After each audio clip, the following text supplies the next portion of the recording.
Psst! The story I'm going to tell you today is about an exciting day.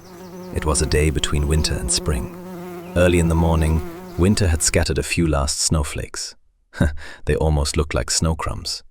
But the sun melted the crumbly flakes. The icicles on the trees began to drip.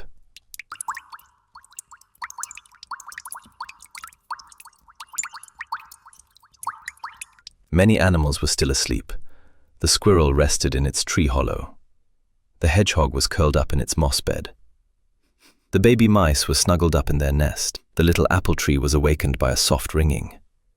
Bim bam, bim bam. Where could it have come from? Do you have any idea? From a church tower?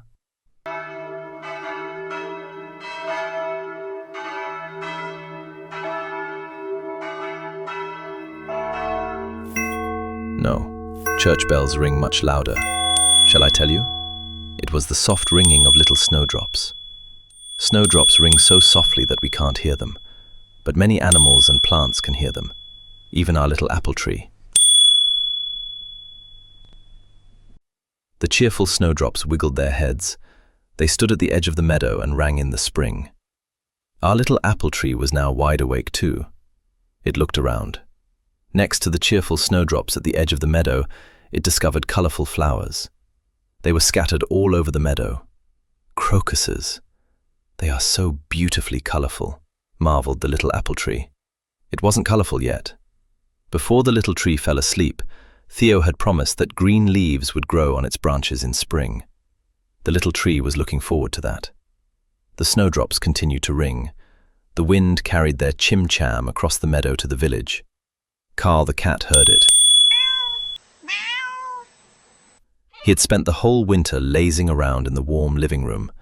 Now he felt drawn outside. The warm rays of sunshine caressed his fur. They tickled his little nose. Achoo! He jumped exuberantly across the meadow to the colorful crocuses.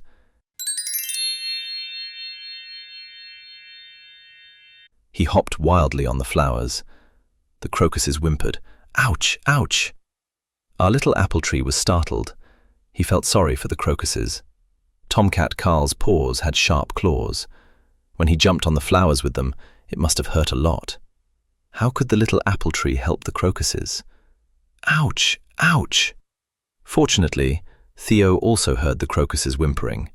He encouraged the snowdrops. Snowdrops, 1, 2, 3. Wake up the bees and lure them here.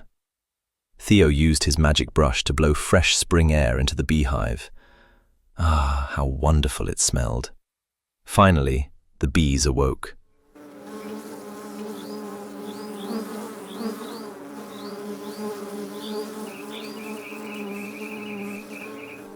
They flew out of the hive and buzzed to the meadow.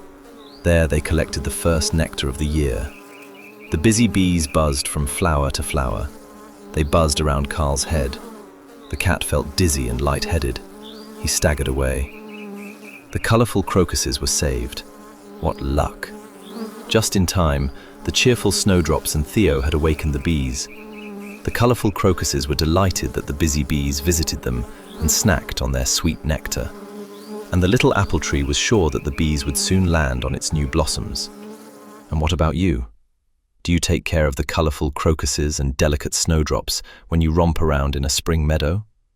Do you trample them? Hopefully not. Bees, bumblebees and butterflies depend on the first nectar of spring flowers. To ensure that everyone treats spring meadows with care, be sure to share the story of the exciting spring day our apple tree experienced.